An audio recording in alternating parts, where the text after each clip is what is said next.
Alrighty, we're gonna read the Bible now. We're gonna read it good. It's time to read the Bible now, like everybody should. And I enjoy the Bible. Okay, I'll stop. Sorry. Alright, welcome to It's Lit with Mitch. I'm Mitch, your host. And on this podcast, I read powerful literature out loud, beginning to end, literally beginning to end. And it's going to take me forever to read the Bible for the very first time. We are nearing the end of Exodus. I don't think we'll finish it today. I think I'll finish it tomorrow, but we're almost done, and I'm looking forward to speaking with my guest, who is a stranger, by the way. I've never spoken to him before except through an introduction through email and coordination, but I'm looking forward to speaking to that guest about the book of Exodus, hopefully this weekend. So anyway, we're going to dive right in to chapter 31 of Exodus, craftsmen, Bezalel and Oholiab. Oholiab. No. Go. And into it. Then the Lord said to Moses, "Look, I have specifically chosen Bezalel, son of Uri, grandson of Hur, of the tribe of Judah. I have filled him with the Spirit of God, giving him great wisdom, ability, and expertise in all kinds of crafts. He is a master craftsman, expert in working with gold, silver, and bronze. He is skilled in engraving and mounting gemstones and in carving wood. He is a master at every craft. And I have personally appointed Oholiab, son of Ahisamach, of the tribe of Dan, to be his assistant. Moreover, I have given special skill to all the gifted craftsmen so they can make all the things I have commanded you to make: the tabernacle, the ark of the covenant, the ark's cover, the place of atonement, all the furnishings of the tabernacle, the table and its utensils, the pure gold lampstand with all its accessories, the incense altar, the altar of burnt offering with all its utensils, the wash basin with its stand, the beautifully stitched garments and the sacred garments for Aaron the priest, and the garments for his sons to wear as they minister as priests, the anointing oil, the fragrant incense for the holy place. The craftsmen must make everything as I have commanded you." Introductions for the Sabbath. The Lord then gave these instructions to Moses. "Tell the people of Israel, be careful to keep my Sabbath day, for the Sabbath is a sign of the covenant between me and you from generation to generation. It is given so you may know that I am the Lord who makes you holy. You must keep the Sabbath day, for it is a holy day for you. Anyone who desecrates it must be put to death. Anyone who works on that day will be cut off from the community. You have 6 days each week for your ordinary work, but the seventh day must be a Sabbath day of complete rest, a holy day dedicated to the Lord. Anyone who works on the Sabbath must be put to death. The people of Israel must keep the Sabbath day by observing it from generation to generation. This is a covenant obligation for all time. It is a permanent sign of my covenant with the people of Israel. For in 6 days the Lord made heaven and earth, but on the seventh day he stopped working and was refreshed." When the Lord finished speaking with Moses on Mount Sinai, he gave him 2 stone tablets inscribed with the terms of the covenant, written by the finger of God. Chapter 32, the gold calf. When the people saw how long it was taking Moses to come back down the mountain, they gathered around Aaron. "Come on," they said, "make us some gods who can lead us. We don't know what happened to this fellow Moses, who brought us here from the land of Egypt." So Aaron said, "Take the gold rings from the ears of your wives and sons and daughters, and bring them to me." All the people took the gold rings from their ears and brought them to Aaron. Then Aaron took the gold, melted it down, and molded it into the shape of a calf.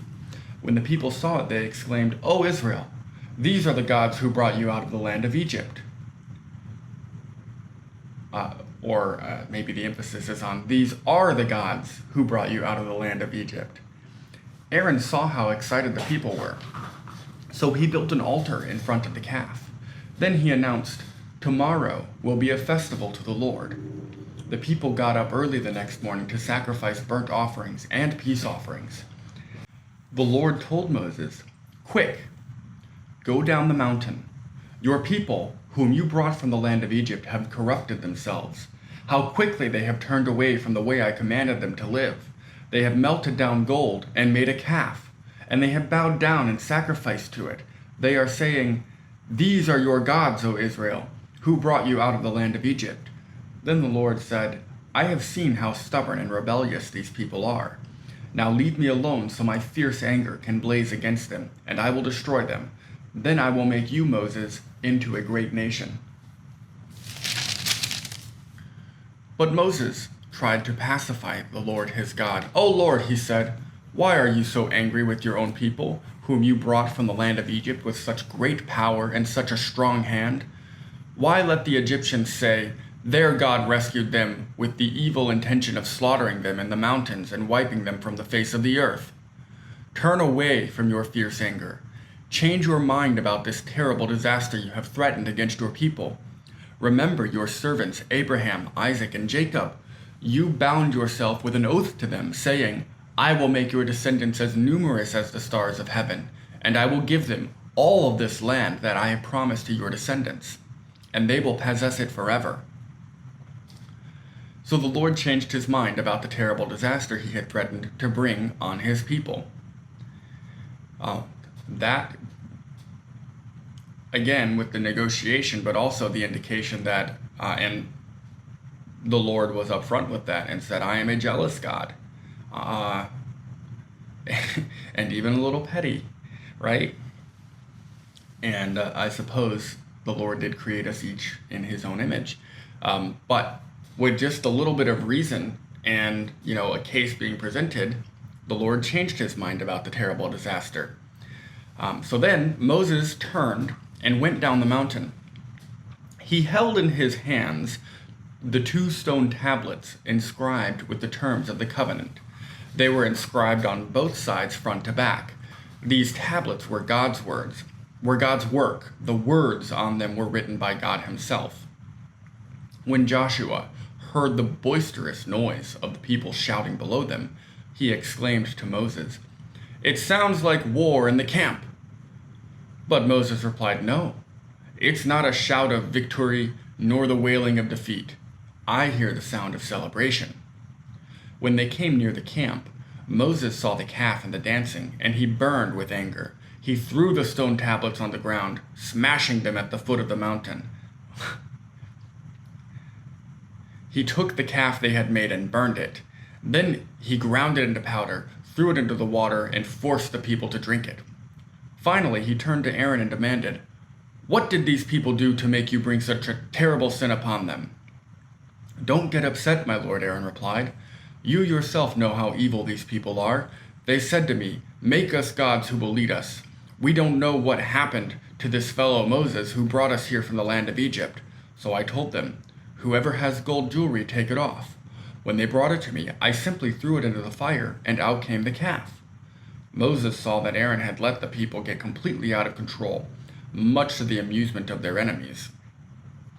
So he stood at the entrance to the camp and shouted, "All of you who are on the Lord's side, come here and join me."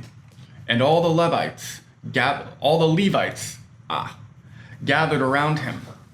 Moses told them, "This is what the Lord, the God of Israel, says. Each of you take your swords and go back and forth from one..." Reading that right? "Each of you take your swords and go back and forth from one end of the camp to the other. Kill everyone, even your brothers, friends, and neighbors." The Levites obeyed Moses' command, and about 3,000 people died that day.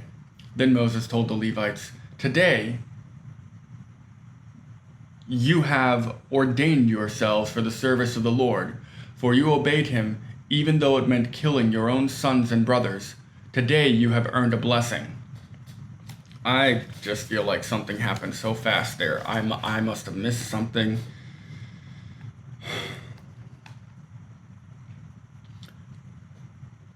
Moses saw Aaron let the people get out of control.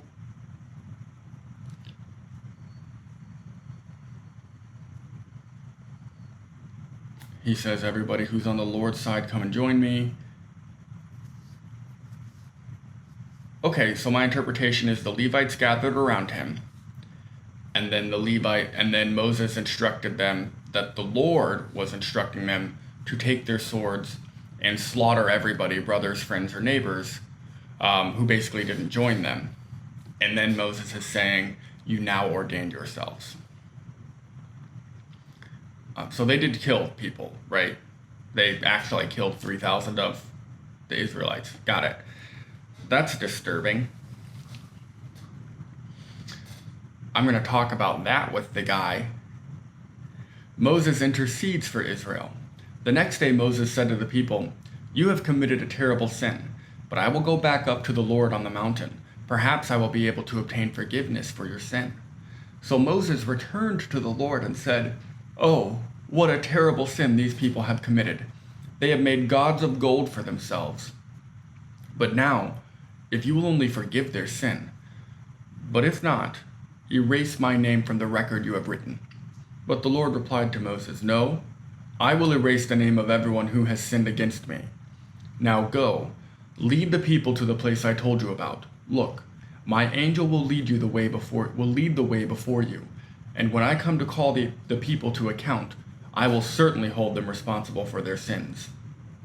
Then the Lord sent a great plague upon the people because they had worshipped the calf Aaron had made. Chapter 33.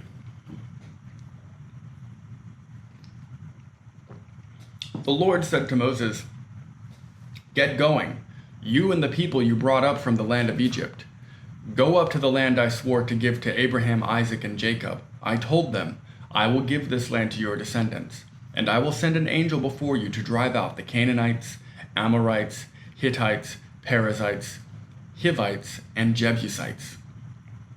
Go up to this land that flows with milk and honey, but I will not travel among you, for you are a stubborn and rebellious people. If I did, I would surely destroy you along the way. When the people heard these stern words, they went into mourning and stopped wearing their jewelry and fine clothes. For the Lord had told Moses to tell them, you are a stubborn and rebellious people. If I were to travel with you for even a moment, I would destroy you. Remove your jewelry and fine clothes, while I decide what to do with you. So from the time they left Mount Sinai, the Israelites wore no more jewelry or fine clothes. It was Moses' practice to take the tent of the meeting and set it up some distance from the camp. Everyone who wanted to make a request of the Lord would go to the tent of meeting outside the camp. Whenever Moses went out to the tent of meeting, all the people would get up and stand in the entrances of their own tents. They would all watch Moses until he disappeared inside. As he went into the tent, the pillar of cloud would come down and hover at its entrance, while the Lord spoke with Moses. When the people saw the cloud standing at the entrance of the tent, they would stand and bow down in front of their own tents. Inside the tent of meeting, the Lord would speak to Moses face to face, as one speaks to a friend. Afterward, Moses would return to the camp, but the young man who assisted him, Joshua, son of Nun, would remain behind in the tent of meeting. Moses sees the Lord's glory. One day Moses said to the Lord, you have been telling me, take these people up to the promised land, but you haven't told me whom you will send with me. You have told me, I know you by name, and I look favorably on you. If it is true that you look favorably on me, let me know your ways, so I may understand you more fully and continue to enjoy your favor. And remember that this nation is your very own people. The Lord replied, I will personally go with you, Moses, and I will give you rest. Everything will be fine for you. Then Moses said, if you don't personally go with us, don't make us leave this place. How will anyone know that you look favorably on me and on your people, if you don't go with us? For your presence among us sets your people and me apart from all other people on the earth. The Lord replied to Moses, I will indeed do what you have asked, for I look favorably on you, and I know you by name." Moses responded, "Then show me your glorious presence." The Lord replied, "I will make all my goodness pass before you, and I will call out my name, Yahweh, before you. For I will show mercy to anyone I choose, and I will show compassion to anyone I choose. But you may not look directly at my face, for no one may see me and live." The Lord continued, "Look, stand near me on this rock. As my glorious presence passes by, I will hide you in the crevice of the rock and cover you with my hand until I have passed by. Then I will remove my hand and let you see me from behind, but my face will not be seen." Chapter 34, a new copy of the covenant. Then the Lord told Moses, "Chisel out 2 stone tablets like the first ones. I will write on them the same words that were on the tablets you smashed. Be ready in the morning to climb up Mount Sinai and present yourself to me on the top of the mountain. No one else may come with you. In fact, no one is to appear anywhere on the mountain. Do not even let the flocks or herds graze near the mountain." So Moses chiseled out 2 tablets of stone like the first ones. Early in the morning, he climbed Mount Sinai, as the Lord had commanded, and he carried the 2 stone tablets in his hands. Then the Lord came down on a cloud and stood there with him, and he called out his own name, Yahweh. The Lord passed in front of Moses, calling out, "Yahweh the Lord, the God of compassion and mercy. I am slow to anger," that doesn't sound true, "and filled with unfailing love and faithfulness. I lavish unfailing love to 1,000 generations. I forgive iniquity, rebellion, and sin, but I do not excuse the guilty. I lay the sins of the parents upon their children and grandchildren. The entire family is affected, even children in the 3rd and 4th generations."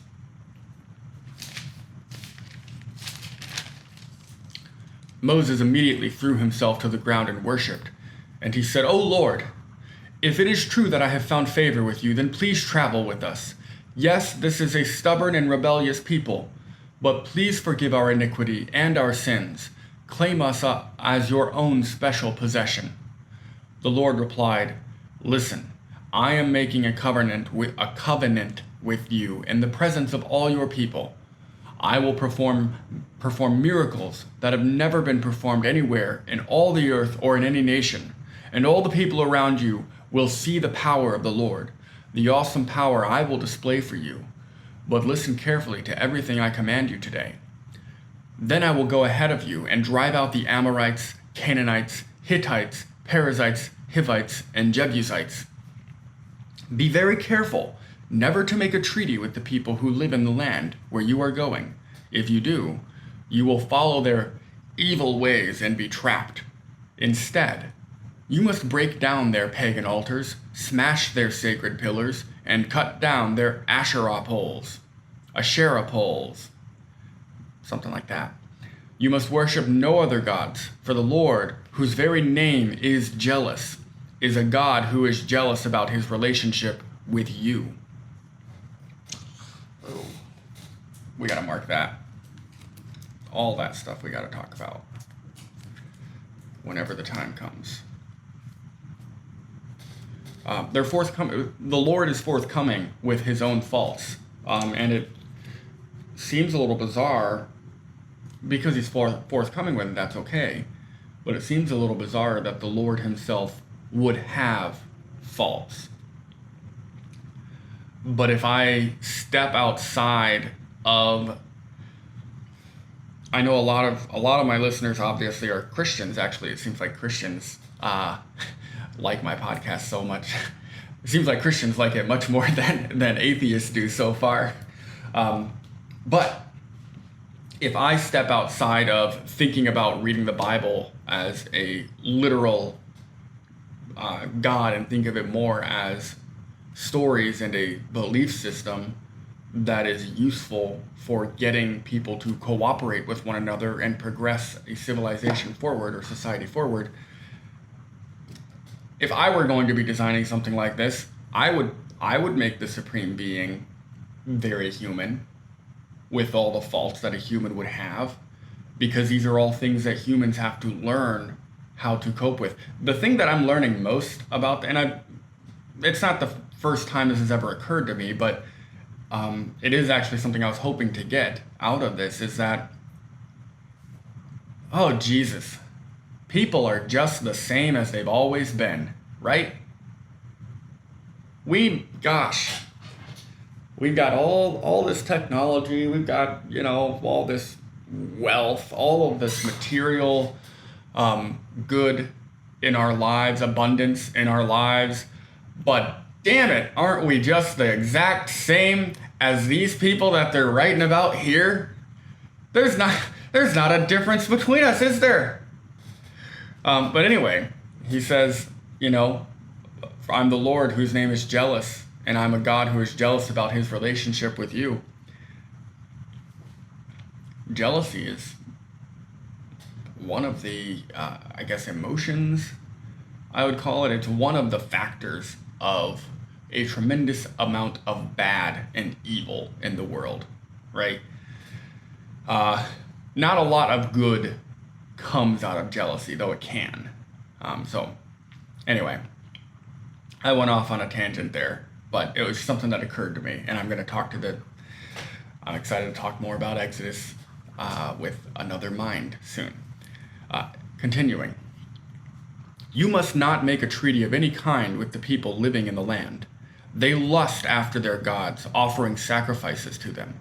They will invite you to join them in their sacrificial meals, and you will go with them. Then you will accept their daughters who sacrifice to other gods as wives for your sons. And they will seduce your sons to commit adultery against me by worshiping other gods. You must not make any gods of molten metal for yourselves. You must celebrate the festival of unleavened bread. For 7 days, the bread you eat must be made without yeast, just as I commanded you. Celebrate this festival annually at the appointed time in early spring in the month of Abib. For that is the anniversary of your departure from Egypt. The firstborn of every animal belongs to me, including the firstborn males from your herds of cattle and your flocks of sheep and goats. The firstborn donkey must be brought back from the Lord by presenting a lamb or young goat in its place. If you do not buy it back, you must break its neck. However, you must buy back every firstborn son. No one may appear before me without an offering. You have 6 days each week for your ordinary work, but on the 7th day you must stop working, even during the seasons of plowing and harvest. You must celebrate the festival of harvest with the first crop of the wheat harvest, and celebrate the festival of the final harvest at the end of the harvest season. 3 times each year, every man in Israel must appear before the sovereign, the Lord, the God of Israel. I will drive out the other nations ahead of you and expand your territory, so no one will covet and conquer the land while you appear before the Lord, your God, 3 times each year. You must not offer the blood of my sacrificial offerings together with any baked goods containing yeast, and none of the meat of the Passover sacrifice may be kept over until the next morning. As you harvest your crops, bring the very best of the first harvest to the house of the Lord your God. You must not cook young goat in its mother's milk. Then the Lord said to Moses, write down all these instructions, for it would have been helpful if he would have told him to write it down in the beginning. For they represent the terms of the covenant I am making with you and with Israel. Moses remained there on the mountain with the Lord 40 days and 40 nights. In all that time he ate no bread and drank no water, and the Lord wrote the terms of the covenant, the 10 Commandments, on the stone tablets. When Moses came down from Mount Sinai carrying the 2 stone tablets inscribed with the terms of the covenant, he wasn't aware that his face had become radiant because he had spoken to the Lord. So when Aaron and the people of Israel saw the radiance of Moses' face, they were afraid to come near him. But Moses called out to them and asked Aaron and all the leaders of the community to come over, and he talked with them. Then all the people of Israel approached him, and Moses gave them all the instructions the Lord had given him on Mount Sinai. When Moses finished speaking with them, he covered his face with a veil. But whenever he went into the tent of meeting to speak with the Lord, he would remove the veil until he came out again. Then he would give the people whatever instructions the Lord had given him, and the people of Israel would see the radiant glow of his face. So he would put the veil over his face until he returned to speak with the Lord. Chapter 35. Instructions for the Sabbath. Then Moses called together the whole community of Israel and told them, "These are the instructions the Lord has commanded you to follow. You have 6 days each week for your ordinary work, but the seventh day must be a Sabbath day of complete rest, a holy day dedicated to the Lord. Anyone who works on that day must be put to death. You must not even light a fire in any of your homes on the Sabbath." Offerings for the tabernacle. So what does that mean? You must not even light a fire in your home on the Sabbath? Like, what does not work on that day mean? Does it mean you should spend the whole day just resting and worshiping? Are you allowed to, make a sandwich? Are you allowed to mow your lawn? Because how are they defining work? Like, how does God define work? Because a lot of stuff can be defined work if you can't even light a fire in your house on the Sabbath. And by the way, I know, this is the desert, and it does get cold in the desert, but like, what about, I don't know, Europe or like Minnesota in the winter? You can't light a fire, you would die. Anyway, I understand the importance of not working on the Sabbath, but then I'm also wondering, how are we defining work? And at when can you cross the line there? Because you have to do something on that day outside of laying like in bed all day. All right, offerings for the tabernacle. Then Moses said to the whole community of Israel, "This is what the Lord has commanded. Take a sacred offering for the Lord. Let those with generous hearts present the following gifts to the Lord: gold, silver, bronze, blue, purple, and scarlet thread, fine linen and goat hair for cloth, tanned ram skins and fine goat skin leather, acacia wood, olive oil for the lamps, spices and the anointing oil and the fragrant incense, onyx stones, and other gemstones to be set in the ephod and the priest's chestpiece.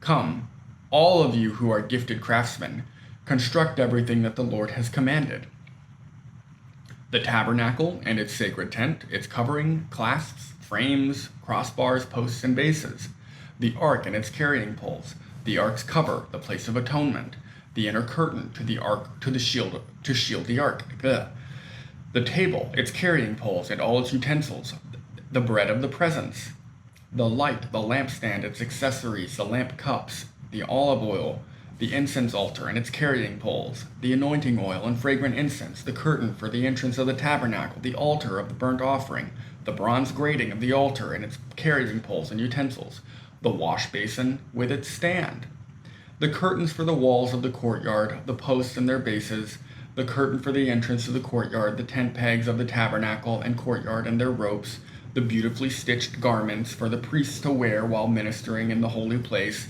the sacred garments for Aaron the priest, and the garments for his sons to wear as they minister as priests. So the whole community left Israel, So the whole community of Israel left Moses and returned to their tents. All those whose hearts were stirred and whose spirits were moved came and brought their sacred offerings to the Lord. They brought all the materials needed for the tabernacle, for the performance of its rituals, and for the sacred garments, both men and women, all whose hearts were willing. They brought to the Lord their offerings of gold, brooches, earrings, rings from their fingers, and necklaces. They presented gold objects of every kind as a special offering to the Lord.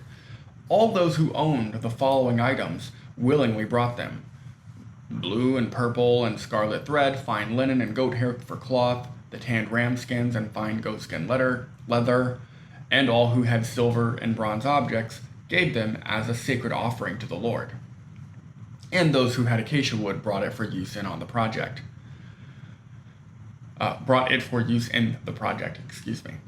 All the women who were skilled in sewing and spinning prepared blue, purple, and scarlet thread and fine linen cloth. All the women who were willing used their skills to spin the goat hair into yarn. The leaders brought onyx stones and the special gemstones to be set in the ephod and the priest's chest piece. They also brought spices and olive oil for the light, the anointing oil, and the fragrant incense. So the people of Israel, every man and woman who was eager to help in the work the Lord had given them through Moses, brought their gifts and gave them freely to the Lord. Then Moses told the people of Israel, "The Lord has specifically chosen Bezalel, son of Uri, the grandson of Hur, of the tribe of Judah. The Lord has filled Bezalel with the Spirit of God, giving him great wisdom, ability, and expertise in all kinds of crafts. He is a master craftsman, expert in working with gold, silver, and bronze. He is skilled in engraving and mounting gemstones and in carving wood. He is a master at every craft. And the Lord has given both him and Aholiab, son of Ahisamach, of the tribe of Dan, the ability to teach their skills to others. The Lord has given them special skills as engravers, designers, embroiderers in blue, purple, and scarlet thread on fine linen cloth, and weavers. They excel as craftsmen and as designers." Chapter 36. The Lord has gifted Bezalel, Aholiab, and the other skilled craftsmen with wisdom and ability to perform any task involved in building the sanctuary. Let them construct and furnish the tabernacle, just as the Lord has commanded. So Moses summoned Bezalel and Aholiab and all the others who were specially gifted by the Lord and were eager to get to work. Moses gave them the materials donated by the people of Israel as sacred offerings for the completion of the sanctuary. But the people continued to bring additional gifts each morning. Finally, the craftsmen who were working on the sanctuary left their work. They went to Moses and reported, "The people have given more than enough materials to complete the job the Lord has commanded us to do." So Moses gave the command, and his message was sent throughout the camp. "Men and women, don't prepare any more gifts for the sanctuary. We have enough." So the people stopped bringing their sacred offerings. Their contributions were more than enough to complete the whole project. Building the tabernacle. The skilled craftsmen made 10 curtains of finely woven linen for the tabernacle. Then Bezalel decorated the curtains with blue, purple, and scarlet thread, and with skillfully embroidered cherubim. All 10 curtains were exactly the same size, 42 feet long and 6 feet wide.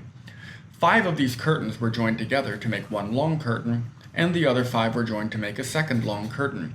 He made 50 loops of blue yarn and put them along the edge of the last curtain in each set. The 50 loops along the edge of one curtain matched the 50 loops along the edge of the other curtain. Then he made 50 gold clasps and fastened the long curtains together with the clasps. In this way, the tabernacle was made of one continuous piece. He made 11 curtains of goat hair cloth to serve as a tent covering for their tabernacle. Tabernacle. These 11 curtains were all exactly the same size, 45 feet long and 6 feet wide. Bezalel joined 5 of these curtains together to make one long curtain, and the other 6 were joined to make a second long curtain. He made 50 loops for the edge of each large curtain. He also made 50 bronze clasps to fasten the long curtains together. In this way, the tent covering was made of one continuous piece. He completed the tent covering with a layer of tanned ram skins and a layer of fine goatskin leather. For the framework of the tabernacle, Bezalel constructed frames of acacia wood. Each frame was 15 feet high and 27 inches wide, with 2 pegs under each frame. All the frames were identical. He made 20 of these frames to support the curtains on the south side of the tabernacle. He also made 40 silver bases, 2 bases under each frame, with the pegs fitting securely into the bases. Hey, I'm almost done. I'm reading the building the tabernacle montage. Okay? Few minutes. Bye. Go. Yeah. Along with 2 additional frames to reinforce the rear corners of the tabernacle. These corner frames were matched at the bottom and firmly attached at the top with a single ring, forming a single corner unit. Both of these corner units were made the same way. So there were 8 frames at the rear of the tabernacle, set in 16 silver bases, 2 bases under each frame.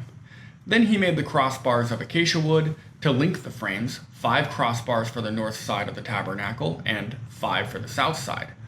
He also made 5 crossbars for the rear of the tabernacle, which faced west. He made the middle crossbar to attach halfway up the frames. It ran all the way from one end of the tabernacle to the other. He overlaid the frames with gold and made gold rings to hold the crossbars. Then he overlaid the crossbars with gold as well. For the inside of the tabernacle, Bezalel made a special curtain of finely woven linen. He decorated it with blue, purple, and scarlet thread, and with skillfully embroidered cherubim. For the curtain, he made 4 posts of acacia wood and 4 gold hooks. He overlaid the posts with gold and set them in 4 silver bases. Then he made another curtain for the entrance to the sacred tent. He made it of finely woven linen and embroidered it with exquisite designs using blue, purple, and scarlet thread. This curtain was hung on gold hooks attached to 5 posts. The posts, with their decorated tops and hooks, were overlaid with gold, and the 5 bases were cast from bronze. Alrighty. We're going to call it a day there, and we will finish the rest of Exodus tomorrow. Have a good day.